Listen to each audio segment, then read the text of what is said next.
Assalamualaikum warahmatullahi ta'ala wabarakatuh. A'udzu billahi minasyaitonir rajim. Bismillahirrahmanirrahim. Ila hadratin Nabil Mustafa Rasulullah sallallahu alaihi wasallam wa ala alihi wa azwajihi wa dzurriyyatihi wa ahli baitihi al-kiram, khususan ila hadrati Sayyidi Syekh Abu Bakar bin Muhammad Satu At-Timati wa Sayyidi Syekh Muhammad Sayyidi Syekh Nabiya Dimyati Jidubalillah. Nafa'anallahu bihim wa mi'ulumihim fid dharaini syai'ulillahi lahum. Al-Fatihah. A'udzu billahi minasyaitonir rajim. Bismillahirrahmanirrahim. Alhamdulillahi rabbil alamin arrahmanir rahim maliki yaumiddin.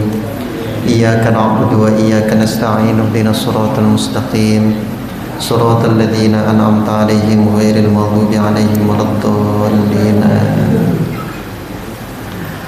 Bismillah walhamdulillah wassalatu wassalamu ala rasulillah Sayyidina Muhammad ibn Abdillah wa ala alihi wa ashabihi wa man tabi'a sunnatahu wa jama'atah min yawmina hadha ila yawmin nahda. Asyhadu an la ilaha illallah wahdahu la syarika lah wa asyhadu anna sayyidana wa nabiyyana Muhammadan abduhu wa rasuluhu la nabiyya wa la rasula ba'dah. Amma ba'du, faqad qala Allah ta'ala fi kitabihil karim wa huwa asdaqul qailin. A'udzu billahi minasy syaithanir rajim. Bismillahirrahmanirrahim. Innallaha 'indahu ilmus sa'ah wa yunazzilul ghaits wa ya'lamu ma fil arham wa ma tadri nafsum madza taksibu ghadan wa ma tadri nafsum bi ayyi ardin tamut wallahu alimun khabir. Al-ayat. Shadaqallahul azim. Ma'asyiral muslimin, bapak-bapak, ibu-ibu, hadirin wal hadirat rahimakumullah.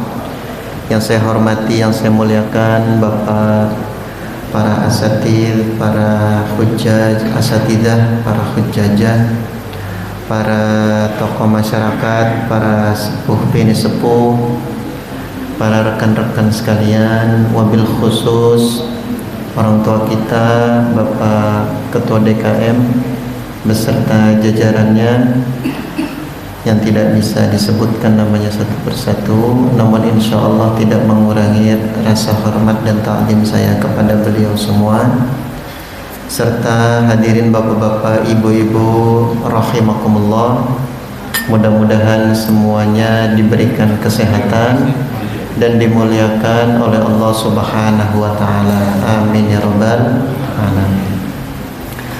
Alhamdulillah, puji syukur kita panjatkan kehadirat Allah Subhanahu wa taala karena pada hari ini, hari Ahad di penghujung bulan Zulhijjah, kita masih diberikan kesempatan oleh Allah Subhanahu wa taala untuk berkumpul, bermuajahah kembali di majelis yang mulia ini, yaitu dalam rangka melaksanakan kewajiban kita selaku umat muslim muslimat, yaitu melaksanakan sholat fardu dan dilanjutkan dengan ta'lim yang merupakan salah satu kewajiban kita yang harus kita laksanakan selaku umat muslim dan muslimat.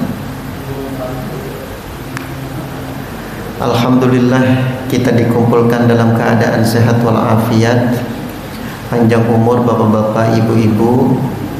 Mudah-mudahan pengorbanan kita semua yang ada di musholah ini, di majelis ini, senantiasa dicatat sebagai amal ibadah dan diterima oleh Allah Subhanahu wa taala. Amin ya rabbal alamin.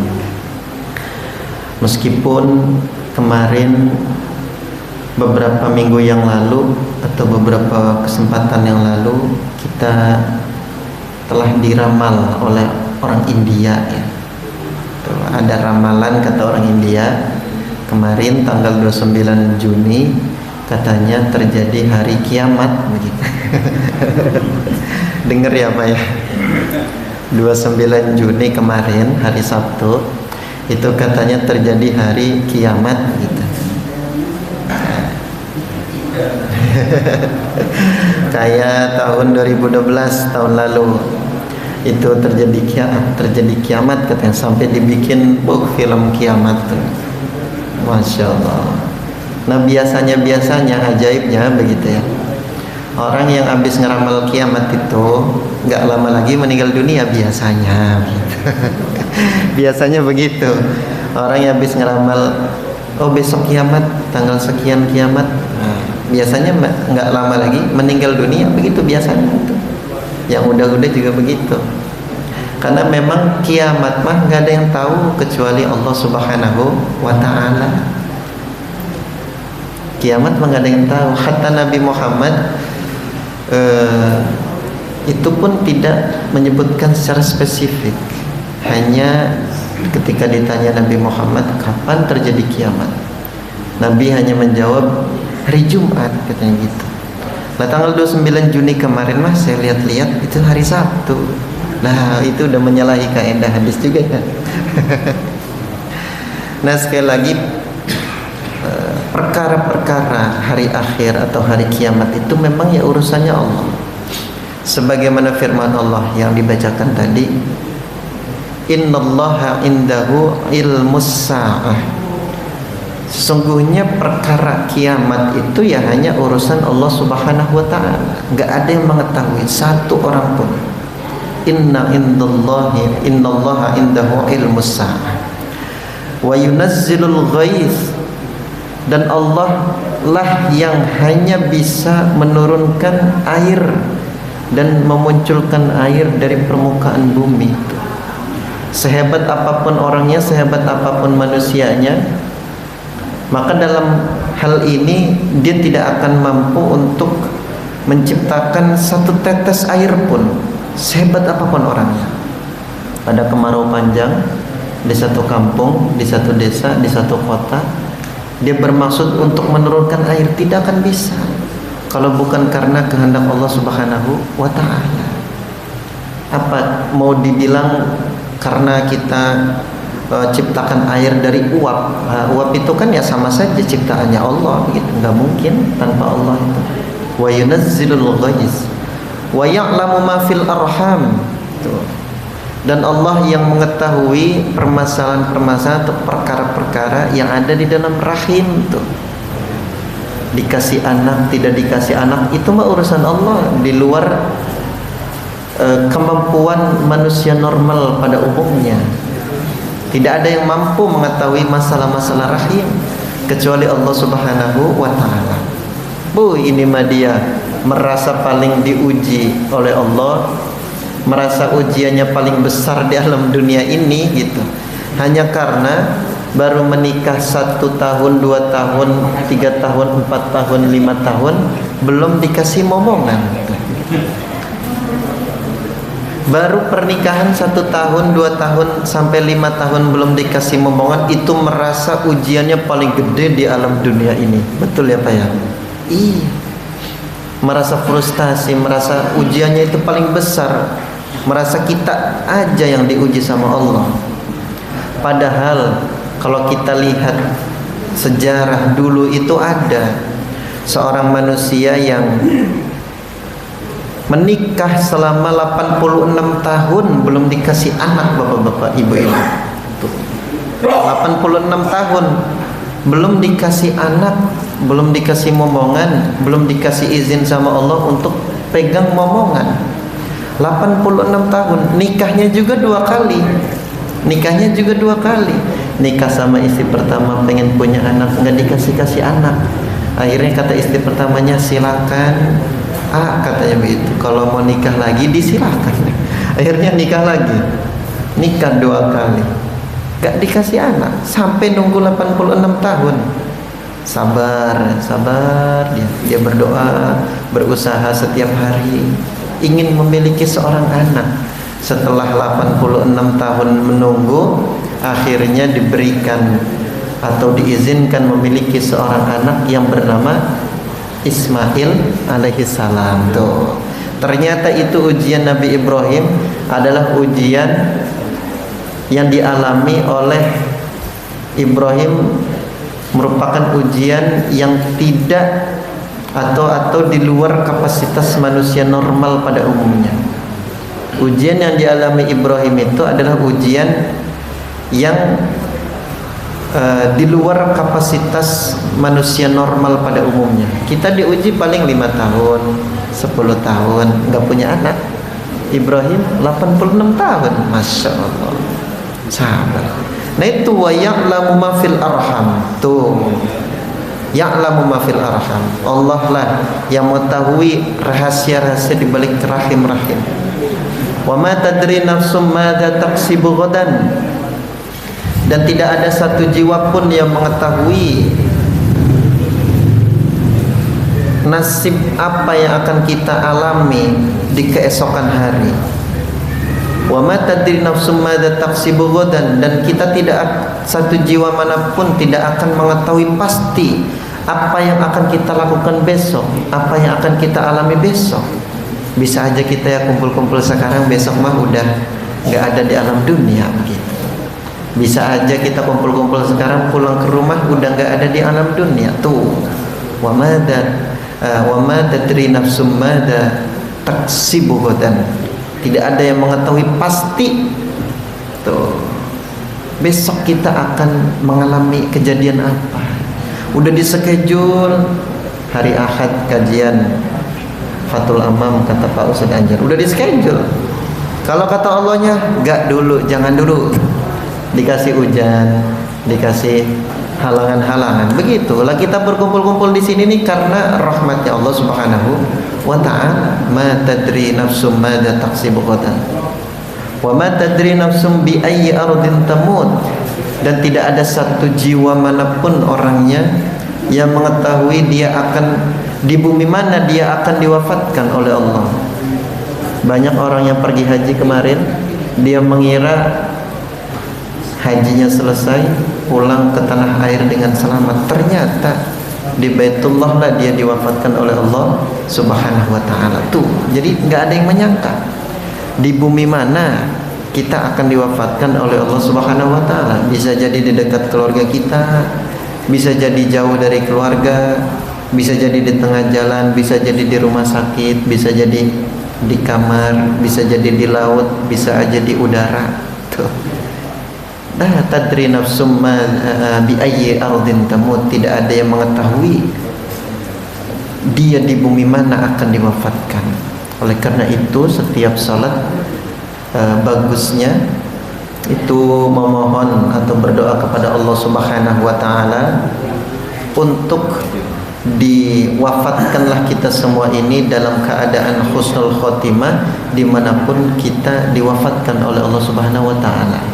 Allahumma inni as'aluka husnal khotimah wa a'udzubika min syarril aqibah wa su'il khotimah. Tuh, itu doanya. Nah itulah bapak-bapak, ibu-ibu hadirin wal hadirat sekalian, bahwa sekali lagi urusan-urusan gaib, urusan-urusan apalagi terkhusus hari kiamat, itu memang urusannya Allah Subhanahu wa ta'ala. Tidak ada manusia manapun yang mengetahui terjadinya hari kiamat. Aneh bagi orang yang meramal, lebih aneh lagi bagi orang yang percaya. Udah tahu menyimpang malah dipercaya, ditunggu-tungguin jam 12 malam. India ada hari kiamat. Hari kiamat. India ada hari hawa panas. Karena hawa panas ratusan orang meninggal. Oh gitu. Iya, tanggal 9 Juni. Udah 9 Juni kemarin. Ya. Oh. Hawa gitu. panas. Kiamat ya. Iya bener, kiamat sugro. Kiamatnya Kiamatnya orang India berarti itu mah. Kiamat sugro.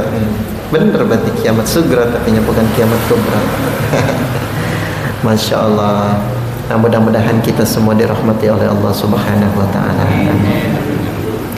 Bapak-bapak, ibu-ibu hadirin wal hadirat rahimakumullah, saya pada kesempatan kali ini membawa satu buah kitab karya Said Abu Bakar, putranya Syekh Muhammad Syato Ad-Dimyati, yang berjudul kitab Kifayatul Atqiyah. Di sini beliau mengajari kita selaku santrinya, selaku murid-muridnya, selaku umatnya beliau tentang bagaimana kita bisa beribadah kepada Allah secara ikhlas, secara murni, tidak melirik apa-apa selain mengharap ridho dari Allah Subhanahu wa taala. Salat karena Allah, ngaji juga karena Allah, begitu. Nah, alias kajian dalam kitab ini dinamakan kajian ilmu tasawuf. Kajian ilmu tasawuf yang merupakan salah satu ilmu yang wajib untuk dipelajari bagi setiap muslim muslimat. Hukumnya pun fardu ainin, yaitu wajib secara individual, tidak bisa diwakilkan oleh satu orang pun. Kalau kita masih ada di alam dunia ini, ya wajib untuk mempelajari ilmu itu. Ada 3 ilmu yang wajib dipelajari secara individual, tidak bisa diwakilkan oleh siapapun. Yang pertama adalah ilmu tauhid, yang kedua adalah ilmu fikih, yang ketiga adalah ilmu tasawuf. Tauhid, fikih, tasawuf. Dalam bahasa tasawufnya itu disebut syariat, thariqat, hakikat. Nah, itu semua wajib dipelajari. Kalau sudah dipelajari, sedikit-sedikit diterapkan. Bukan berarti yang berbicara ini ahli dalam bidangnya, bukan. Tapi kita sama-sama pada kesempatan kali ini mengenal dan mengetahui apa sebetulnya syariat, apa sebetulnya thariqat, dan apa sebetulnya hakikat. Said Abu Bakar mengatakan bahwa innat thariqa syari'atun wa thariqatun wa haqiqatun fasma' laha ma mussila. Sesungguhnya perjalanan menuju ma'rifatullah, perjalanan agar kita bisa suluk itu agar kita bisa menuju ke Allah Subhanahu wa taala, itu harus ditempuh melalui 3 perjalanan. Yang pertama adalah syariat, yang kedua adalah perjalanan thariqat, yang ketiga adalah perjalanan hakikat. Ada 3 sekali lagi. Yang pertama perjalanan syariat, yang kedua perjalanan thariqat, yang ketiga perjalanan hakikat. Ada 3. Dan itu tidak boleh tidak tertib, tidak boleh tidak runtut, dan tidak boleh ada salah satu yang ditinggalkan kalau kita berniat pengen mengenal Allah, begitu. Wah, selama ini berarti kita ibadah belum kenal ibadahnya ke siapa ya, kalau belum mengetahui ketiga perjalanan kita ini. Ternyata kita selama ini ibadah belum mengenal siapa yang kita ibadahi, begitu. Nah, dan ketiga-tiga ini harus tertib. Sekali lagi harus tertib, karena di sini menggunakan kalimatnya syariatun wa thariqatun wa haqiqatun. Ada wawu di situ. Dalam ilmu nahwu, wawu itu bisa berfungsi sebagai tertibil kalimat, yaitu menertibkan kalimat. Syariat dulu dikerjakan, baru kalau syariatnya sudah mantap, thariqat dikerjakan. Kalau thariqatnya sudah mantap dan syariatnya sudah mantap, barulah buahnya adalah hakikat, begitu. Sebagaimana firman Allah mengenai wawu li tertib ini ya. Saya kasih contohnya ayat tentang apa ya? Tentang wudu misalnya. Ya ayyuhalladzina amanu idza qumtum ila sholati faghsilu wujuhakum wa aydiyakum ilal marafiqi wamsahu biru'usikum wa arjulakum ilal ka'bain. Tuh. Apabila kamu mau salat, kata Allah, wudulah dengan tata cara pertama faghsilu wujuhakum, basuh wajahnya. Kedua wa aydiyakum, setelah wajah dua tangan begitu ya, sampai sikut, kedua sikut. Kemudian setelah itu wamsahu biru'usikum, usap kepala atau rambut. Setelah itu wa arjulakum ilal ka'bain, basuh kedua kaki sampai mata kaki. Tuh. Di situ pakainya lafadznya waw.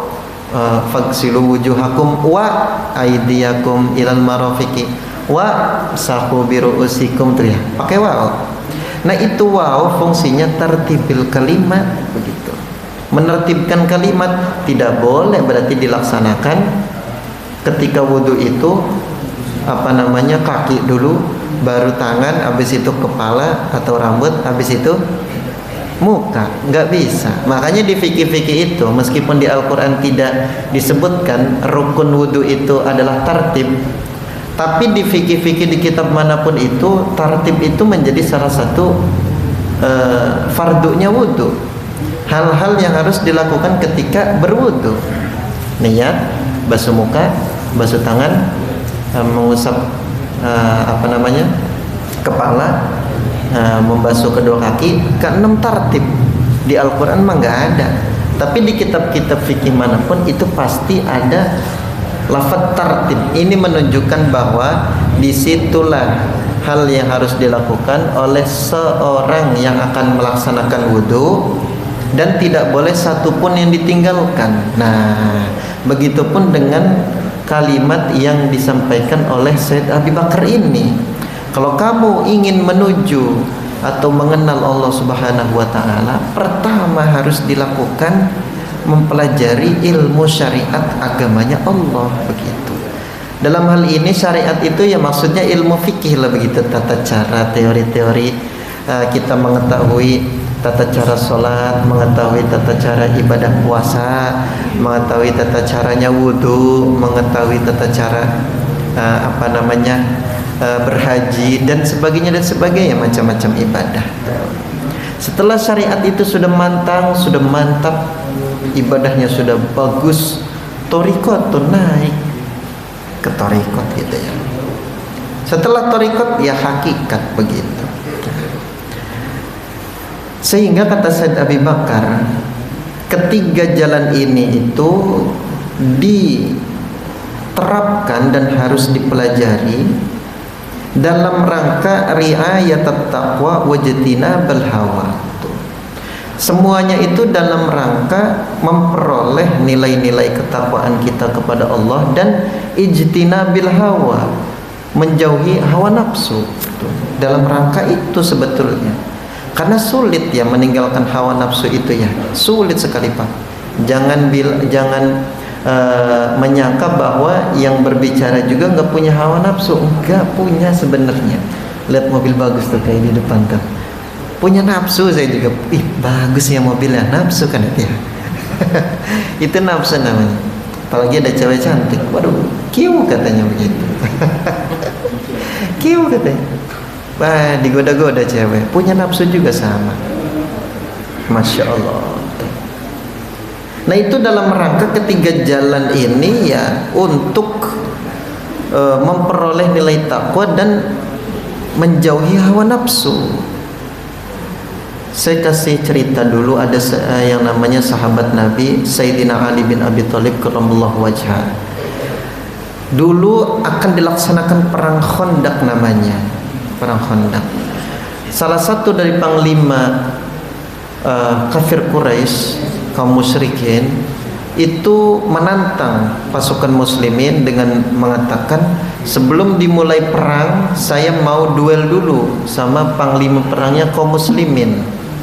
Akhirnya pesan itu disampaikan kepada Rasulullah. Rasulullah katanya sebelum perang pesan kaum musyrikin ingin diadakan duel lawan panglima perang kaum muslimin dan diadu dengan panglima perangnya kaum musyrikin.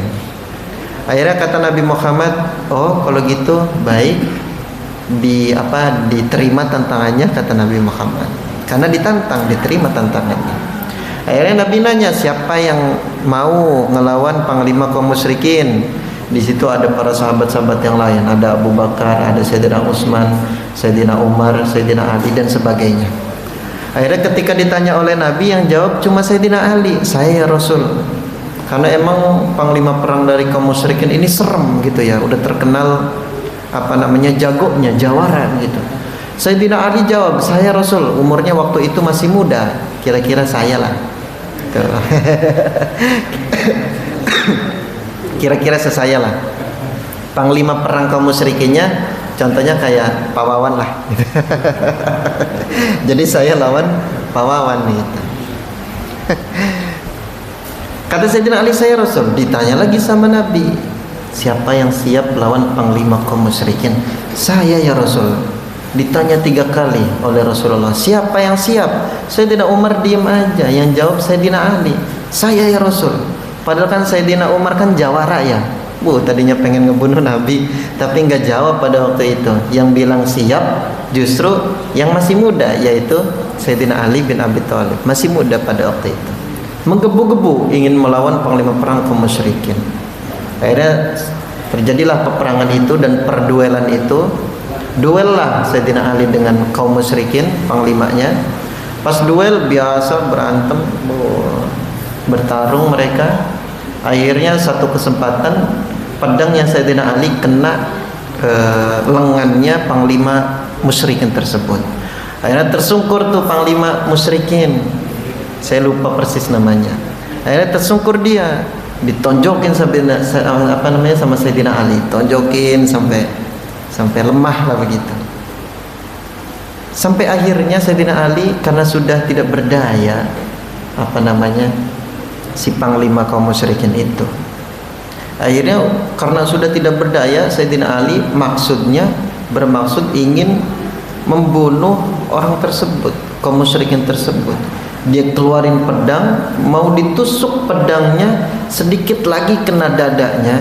Tiba-tiba Sayyidina Ali diludahin, katanya gitu. Diludahin Sayyidina Alinya Pak Haji.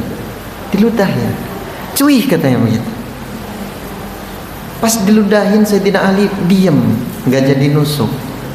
Akhirnya dimasukin lagi pedangnya sama Sayyidina Ali, dimasukin pedangnya.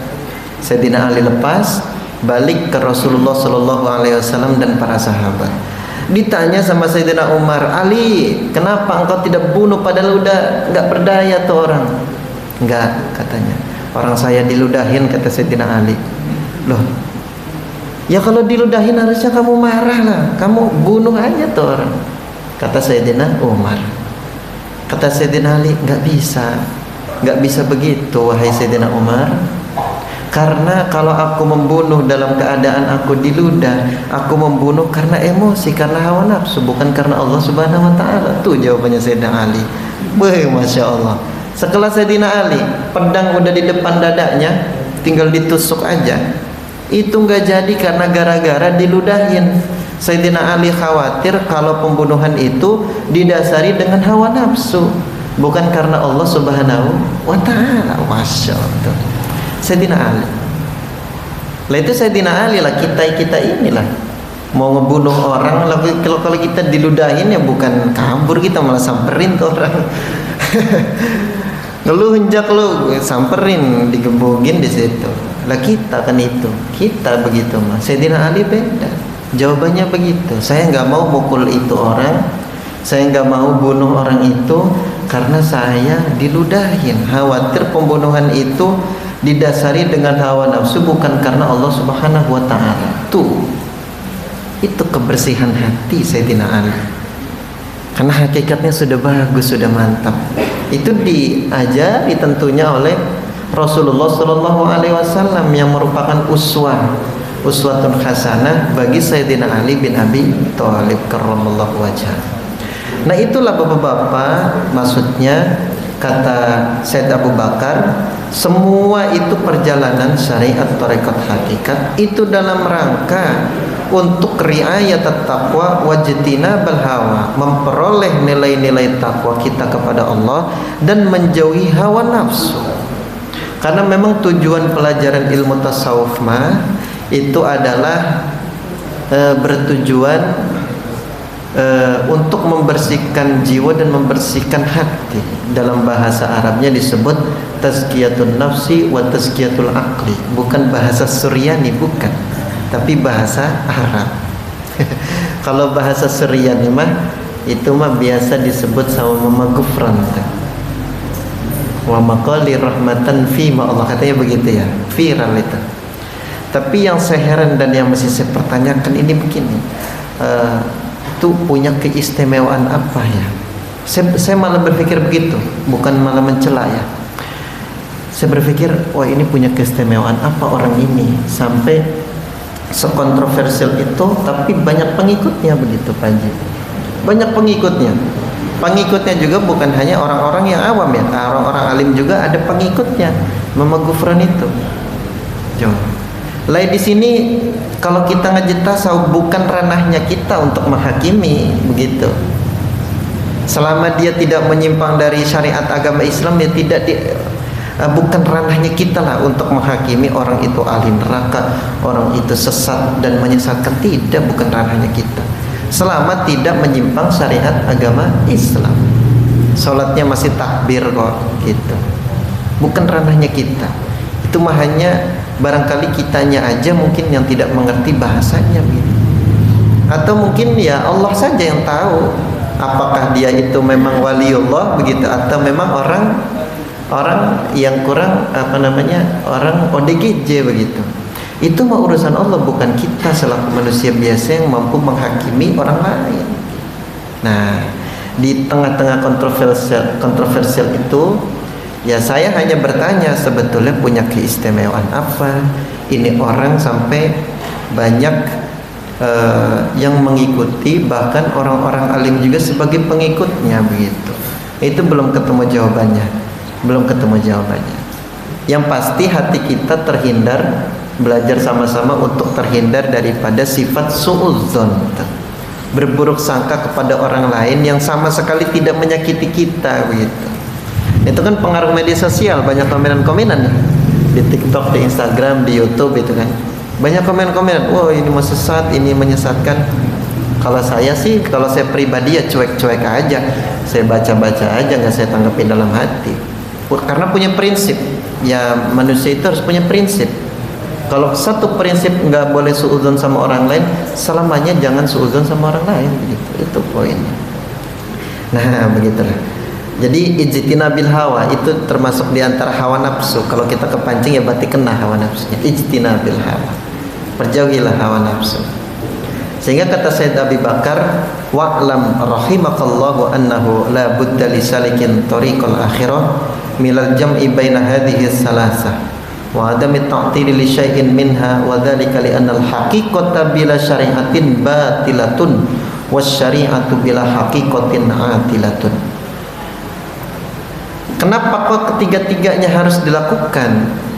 Karena syariat tanpa karena hakikat tanpa menggunakan syariat itu batilatun, batal, tidak memperoleh apa-apa pasti. Sedangkan wasyari'atu bila haqiqatin atilatun, syariat juga kalau tanpa hakikat ma'atilatun, kosong begitu, nggak ada apa-apanya, nggak ada isinya. Sebagai contoh yang pertama, contoh daripada hakikat tanpa menggunakan syariat. Bapak-bapak bilang ke teman, sholat yuk, katanya begitu. Kata teman-temannya, la hajatan ila sholati li anna sa'ida sa'idal azali fa in kuntu sa'idan dakhaltul jannata wa illam usolli wa illa dakhaltun nara wa in sallaitu. Begitu bahasa Arabnya. Kata temannya bapak pas diajak sholat itu, saya mah nggak butuh sholat begitu. La hajatan ila sholat, saya nggak butuh sholat. Karena kalau sudah ditakdirkan di zaman azalinya saya itu orang yang berbahagia alias orang yang masuk surga. Kalau di zaman azali, sekali lagi, kalau di zaman azali sudah ditetapkan saya itu ahli surga begitu, maka ya apapun perilaku saya akan tetap masuk surga, katanya begitu. Meskipun saya nggak sholat, saya sholat nggak sholat, kalau saya udah ditetapkan ahli surga itu pasti ahli surga, katanya begitu. Sedangkan kebalikannya, kalau saya sudah ditetapkan oleh Allah sebagai ahli neraka, saya bakal tetap ahli neraka apapun itu perilaku saya begitu. Mau saya sholat, mau saya tidak sholat, mau saya maksiat, mau saya banyak sedekah, tetap saya itu ahli neraka. Ngapain saya sholat? Nggak butuh saya sholat, nggak butuh sedekah, nggak butuh puasa, nggak butuh haji. Begitu bilangnya. Nah, wahadihi haqiqatun bila syariatin, inilah yang dinamakan hakikat tanpa syariat. Bahaya ini, sesat menyesatkan ini. Dolla wa adolla, sesat menyesatkan ini. Sesat menyesatkan. Banyak orang-orang gila kan karena begitu. Belajar hakikat dulu baru syariat. Waduh, ketinggalan itu tata cara ibadahnya. Akhirnya konslet, pikirannya konslet, hatinya konslet, pribadinya konslet, semuanya konslet. Karena ini dipelajari terlebih dahulu, tidak runtut. Hakikat dulu, syariatnya belum belajar. Tiba-tiba belajar ilmu gaib begitu. Belum tahu tata caranya sholat, belum tahu tata caranya puasa, tapi udah berani-berani belajar tarekat, hakikat dan sebagainya gitu. Nah ini yang adolla wa adolla, sesat dan menyesatkan ini. Ya bagaimana orang dia nggak butuh sholat katanya. Oh justru Allah itu menciptakan kita di alam dunia ini illa liya'budun, begitu kan ya. Tuh, untuk beribadah kepada Allah. Bagaimana bisa kalau kita nggak ibadah? Berarti dari situ saja sudah menyalahi ayat suci Allah Subhanahu wa taala. Wa ma khalaqtul jinna wal insa illa liya'budun. Tuh. Itu contoh hakikat tanpa syariat. Contoh yang kedua, contoh syariat tanpa menggunakan hakikat. Ada seseorang yang melaksanakan amal soleh karena tujuannya surga.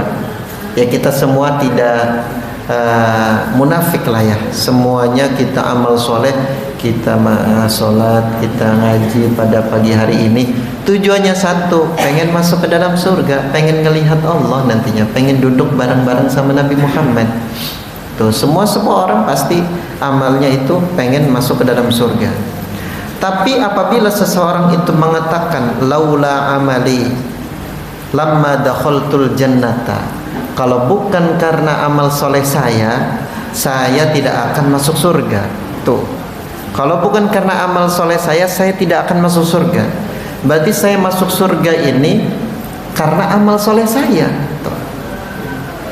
Nah inilah yang dimaksud oleh Said Abi Bakar yang merupakan fahadihi syari'atun atilatun atau syari'atun bila hakikatin.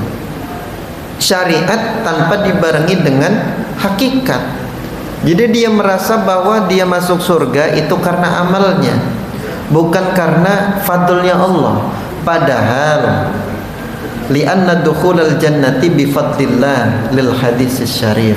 Kata Nabi Muhammad sallallahu alaihi wasallam bahwa orang itu kalau masuk surga ya karena karunia Allah, bukan karena amalnya Allah. Begitu. Tapi karunia Allah itu tidak akan bisa digapai kalau tanpa melaksanakan amal soleh. Tapi jangan merasa ketika sudah melaksanakan amal soleh bahwa segalanya lah amal soleh itu akan menolong dia, bukan begitu. Tetap yang menolong dia mah fadlunya Allah atau karunia keutamaan Allah Subhanahu wa taala. Sekali lagi, karunia Allah itu tidak mampu diraih kecuali dengan melaksanakan amal soleh. Tapi kalau sudah melaksanakan amal soleh, jangan merasa bahwa amal soleh itu penolong segalanya, bukan. Semuanya itu kita masuk surga karena Allah, kita masuk neraka ya karena Allah, semuanya begitu. Tuh, jadi begitu Pak. Itu yang dinamakan syariat tanpa hakikat. Dia beramal menganggap bahwa amalnya lah yang menyelamatkan dia dari siksa api neraka jahanam dan juga masuk ke dalam surga. Jangan, bukan begitu. Amal ya sudah, amal aja, kewajiban aja. Karena kita kewajibannya untuk beribadah, diwajibkannya sholat, diwajibkannya puasa. Urusan diterima atau tidaknya itu urusan Allah Subhanahu wa taala. Nah, itulah mengenai ketiga jalan yang harus kita tempuh ketika kita akan bermaksud untuk mengenal Allah Subhanahu wa taala. Singkat kata, singkat cerita, bahwa syariat itu adalah al-ma'muratul lati amarallahu biha wal munhiyatul lati nahallahu anha. Itu teori-teori. Kalau bahasa saya teori-teori. Teori-teori yang harus kita fahami itu syariat. Teori-teori ilmu tata cara ibadah, tata cara transaksi jual beli, syariat. Transaksi tata cara berperang, tata cara sholat, tata cara haji, tata cara puasa dan sebagainya itu namanya syariat, dinamakan ilmu fikih.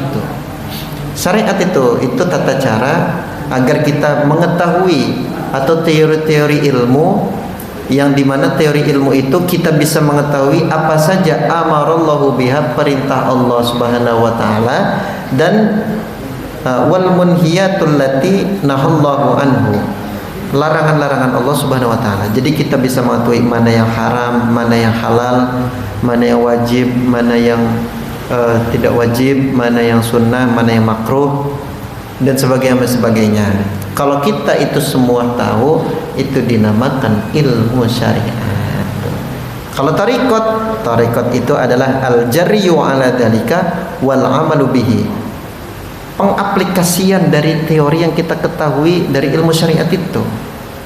Kalau kita aplikasikan teori-teori ilmu syariat, itu dinamakan tarekat, itu justru namanya. Jadi tarekat itu bukan nama yang tabu ya, yang harus kita takuti barangkali begitu, karena kan sekarang banyak statement-statement orang yang mengatakan jangan tarekat-tarekatan lah begitu, nanti gila kamu kalau belum siap. Bukan. Ternyata tarekat itu kata Syekh Abi Bakar al-jaryu ala dalika wal amalu bihi, yaitu syariat yang diamalkan. Tuh, itu namanya tarekat. Dawam atau istiqomah bahasa kitanya. Saya setiap pagi jam 9 itu sholat subuh. Tarekat saya mah sholat duha, maksudnya gitu. Tarekat saya mah sholat duha, berarti itu menandakan bahwa dia setiap pagi jam 9 sampai sebelum duhur itu pasti melaksanakan sholat duha, tidak pernah tinggal. Tarekat saya mah sholat tahajud, berarti setiap malam gak pernah ketinggalan tahajud, begitu maksudnya. Tarekat saya mah sholat fardu, berarti gak pernah ketinggalan sholat fardu. Tarekat saya mah ngaji, berarti setiap hari pasti ngaji, begitu. Itu maksudnya tarekat itu pengaplikasian daripada nilai-nilai syariat, itu namanya tarekat. Sedangkan hakikat itu buahnya atau bisa kita katakan kebersihan hati kita ketika kita melaksanakan ibadah. Ilmul haqiqati tarku mulakhadati sawabil amal la tarkul amal, yaitu hakikat maksudnya adalah meninggalkan lirikan-lirikan kita ketika kita ibadah. Maksudnya begini, kalau kita sholat ya sudah, gimana Allah mau diterima atau tidak itu urusan Allah. Yang penting kita ibadah sesuai dengan ilmu syariat, begitu. Mau kita diterima atau tidak, yaitu urusan Allah. Begitu maksudnya hakikat. Ikhlas namanya, singkat katanya mah ikhlas, gitu. Ikhlas begitu. Semuanya karena Allah, nah itu hakikat. Nah syariat, tarekat, hakikat harus kita raih, sama-sama belajar sedikit-sedikit, khususnya bagi saya dan umumnya kepada bapak-bapak, ibu-ibu, agar kita beribadah tahu siapa yang kita ibadahi dan lebih mengenal siapa yang kita ibadahi selama ini, bapak-bapak, ibu-ibu rahimakumullah. Nah itulah barangkali karena sudah biasanya jam 6 itu ada sesi pertanyaan dari bapak-bapak, ibu-ibu, barangkali itulah yang dapat saya sampaikan sedikitnya. Mohon maaf atas segala kata-kata ataupun penjelasan yang tidak berkenan, tapi mudah-mudahan bermanfaat dunia wal akhirat, khusus bagi saya dan umumnya bagi para jamaah sekalian. Sebelum ditutup, barangkali ada dari bapak-bapak atau ibu-ibu yang ingin bertanya dan mudah-mudahan bisa saya jawab gitu. Kalau nggak bisa saya jawab, berarti saya jadiin PR. Nanti bulan depan lagi ketemunya jawabannya gitu. Silakan, monggo. Assalamualaikum warahmatullahi wabarakatuh. Waalaikumsalam. Pak Ustaz, kalau kita habis beramal, itu kan kadang-kadang kan diisi dengan doa. Misalnya ada orang beramal, kemudian juga kadang-kadang MC juga menyampaikan itu. Mudah-mudahan mendapatkan balasan pahala dari Allah Subhanahu wa taala. Tapi ada juga sebagian mengucap mudah-mudahan amal kita diridhoi dan diterima Allah Subhanahu wa taala. Nah, dari dua kalimat itu Pak, kira-kira yang mendekati hakikatnya kira-kira yang mana Pak? Iya. Ya, terima kasih. Assalamualaikum warahmatullahi wabarakatuh. Nah, itu ada pembahasannya di bab ikhlas. Ada di bab ikhlas. Semuanya ikhlas, semuanya ikhlas. Mengharap pahala ikhlas, enggak mengharap pahala karena Allah ikhlas. Hanya saja tingkatannya yang berbeda begitu. Ada ikhlas adna, ada ikhlas ausat, ada ikhlas a'la. Ikhlas yang paling a'la, yang paling tinggi itu derajatnya adalah orang yang ikhlas ketika beribadah tanpa mengharapkan apapun itulah. Pokoknya terserah Allah lah begitu. Saya mau puasa, saya mau sholat, saya mau haji, nggak ada embel-embel apa-apa. Puasanya nggak ada tujuan diet, ya ikhlas itu berarti namanya. Karena kan ada puasa yang tujuannya diet begitu ya. Ikhlas juga insya Allah, tapi itu ikhlasnya ikhlas adna, ada embel-embel begitu ya. Ada ibadahnya pengen pahala sekalipun, itu ikhlasnya ikhlas ausat kalau pengen pahala begitu ya. Tapi kalau ada embel-embel dunia, misal saya puasa pengen diet, kemudian saya pergi ke Baitullah berdoa kepada Allah, melaksanakan ibadah haji dan umroh, pengen dimaksudkan atau pengen hasil urusan dunia, ada embel-embel dunianya lah. Tapi ibadahnya ke Allah, insya Allah masih dinamakan ikhlas. Cuma tingkatan ikhlasnya memang ikhlas adna begitu Pak Haji. Ikhlas yang paling rendah, insya Allah. Tapi jangan khawatir, ini saya jamin betul ada di kitab ini. Itu orang masih ikhlas. Jangan kita sebut-sebut, woi gak ikhlas lu katanya. Orang puasa kok masih pengen diet katanya begitu. Udah sih puasa mah apa namanya karena Allah aja katanya begitu. Kalau diet mau nge-gym kata, kalau diet mau olahraga begitu. Bukan puasa, nggak begitu tata caranya, bukan begitu. Insya Allah namanya ikhlas itu juga. Sholat pengen dapat pahala, pengen masuk neraka, pengen masuk surga dan dijauhi dari neraka. Itu ikhlas, tapi ikhlasnya ikhlas ausat. Kalau ikhlas derajatnya yang a'la, itu ya ibadah apapun itu enggak peduli, itu mah urusan Allah, terima atau tidak, dikasih pahala atau tidak, enggak peduli, pokoknya itu mah urusan Allah. Itu mah ikhlas namanya, ikhlas a'la. Ada pembahasannya nanti di kitab di bab ikhlas. Nah, jadi Bapak renungkan sendiri, bahasa ingin mendapatkan pahala dari Allah, balasan yang setimpal, itu ikhlas apa? Atau sedangkan bahasa mudah-mudahan diridhoi dan diterima oleh Allah, itu ikhlas yang mana? Jadi begitu Pak. Jadi itu babnya bab ikhlas ya. Ada 3 tingkatan ikhlas. Yang pertama ikhlas adna, ikhlas ausat, ikhlas a'la. Ikhlas yang paling rendah, ikhlas pertengahan, ikhlas yang paling tinggi. Wah, ikhlas paling tinggi makanya susah kita ya. Susah kata. Itu mah hanya bisa dicapai oleh Nabi Muhammad dan para wali-walinya Allah aja kayaknya itu. Ya kita juga bisa kalau kita belajar, mungkin barangkali melatih sedikit-sedikit supaya ibadahnya ikhlas begitu. Demikian. Ada lagi mungkin dari ibu-ibu? Ya, mari.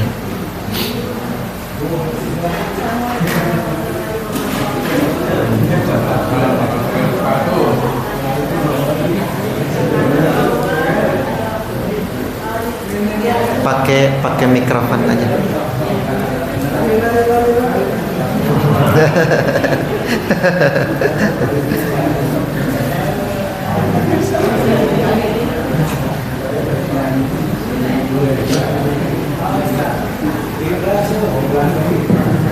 Assalamualaikum warahmatullahi wabarakatuh. Dan misalnya Ustaz, tadi dikatakan bahwa kita wajib mempelajari 3 ilmu itu sebagai fardu ain. Fikih, tauhid, fikih dan ilmu tasawuf. Khusus untuk tasawuf ini Ustaz, untuk fikih, tauhid itu kita sudah banyak ilmu yang lain.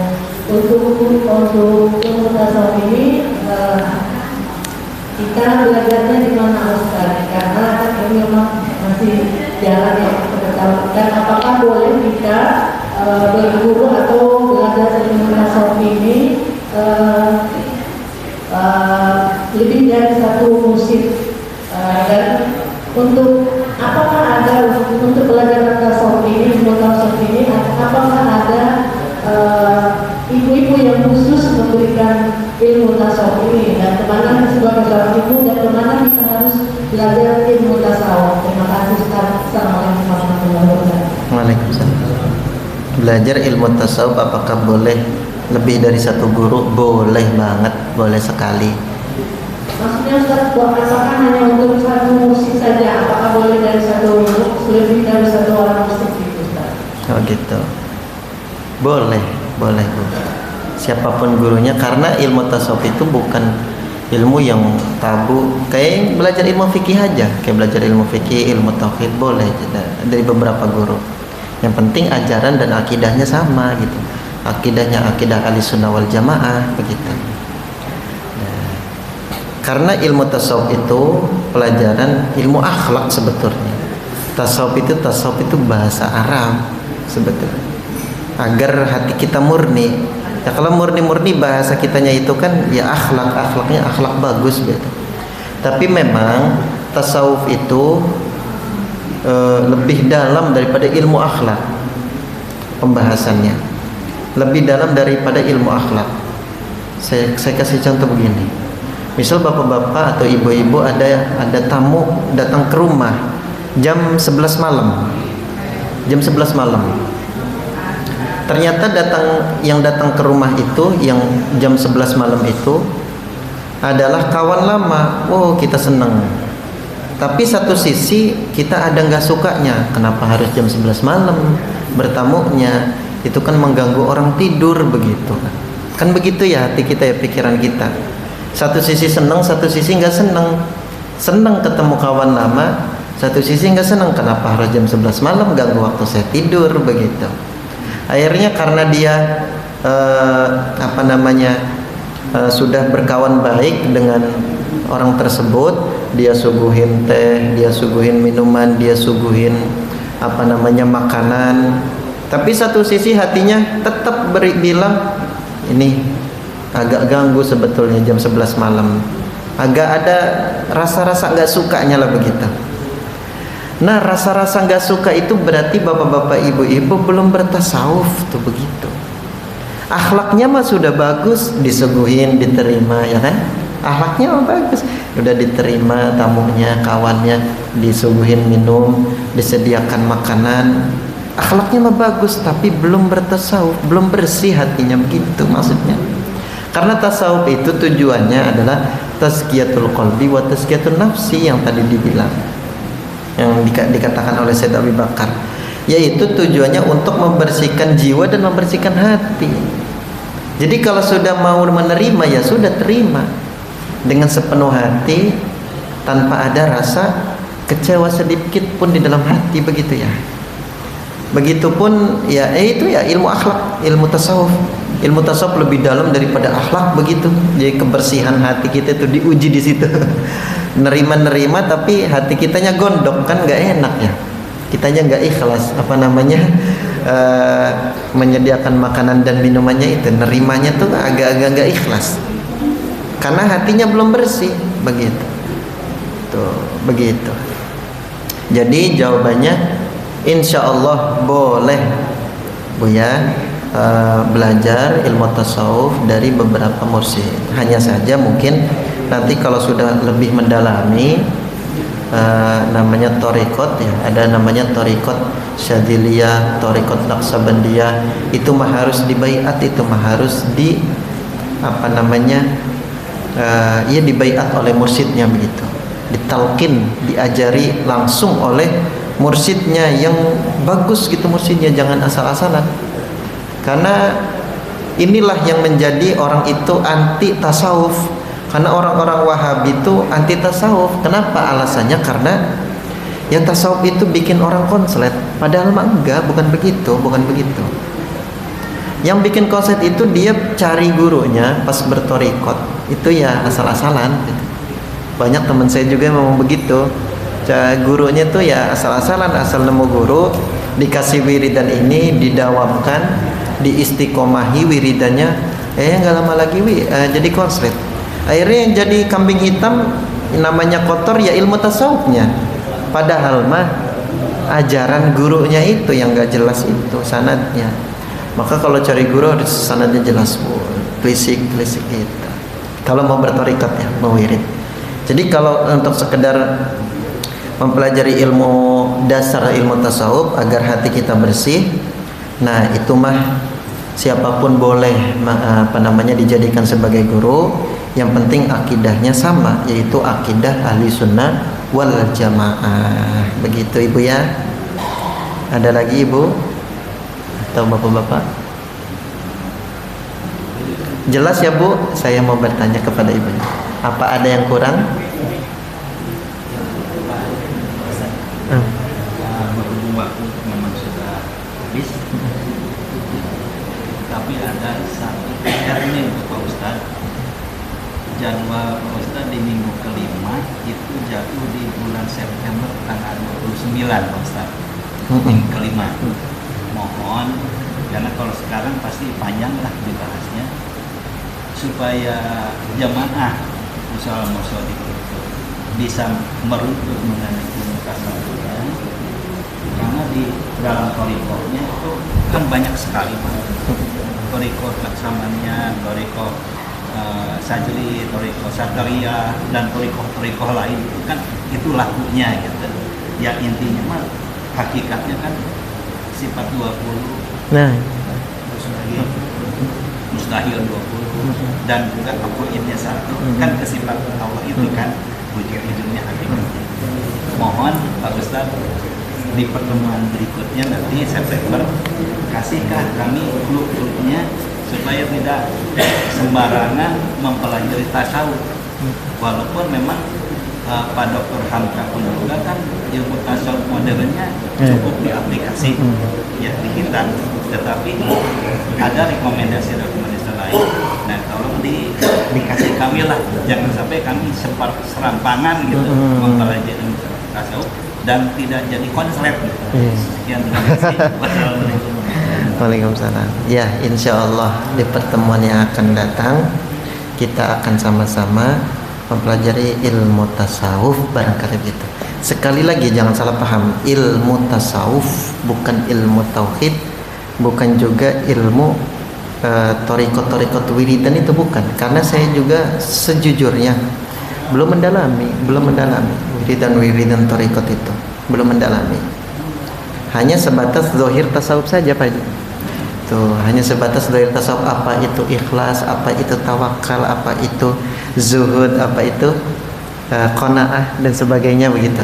Jadi akhlakul karimah yang harus kita miliki itu dinamakan ilmu tasawuf. Tapi insyaallah di pertemuan yang akan datang kita akan satu persatu tema yang ada di kitab ini. Saya pegangan kitab ini adalah kitab Kifayatul Atqiya. Nanti bapak-bapak boleh atau ibu-ibu boleh beli, dibaca bukunya. Kalau saya ini mah beli kitab gundulnya ya, kitab kuning kalau kata orang pesantren. Belum digondrongin, nanti bapak beli gondrongnya aja gitu. Gondrong mau di sini. Iya. Nah, beli gondrongnya murah. Kalau saya beli ini dulu tahun 2018. Tahun 2018 saya beli harganya 20.000. Iya, mungkin kalau ada terjemahnya saya nggak tahu ya, di Shopee ada mungkin atau di toko-toko online gitu, mungkin barangkali ada gitu. Nah jadi begitu ya Pak ya, insya Allah mudah-mudahan ibu-ibu bapak-bapak pertemuan yang akan datang kita sama-sama akan bahas satu persatu tema yang ada di kitab ini. Kurang lebihnya mohon maaf, marilah kita tutup bersama-sama kajian ini dengan membaca kafaratul majlis. Subhanaka Allahumma wa bihamdika asyhadu an la ilaha illa anta astaghfiruka wa atubu ilaik. Kurang lebihnya mohon maaf Bapak-bapak Ibu-ibu atas segala kata-kata penjelasannya tidak berkenan. Wallahul muwaffiq ila aqwamit thoriq. Wassalamualaikum warahmatullahi wabarakatuh.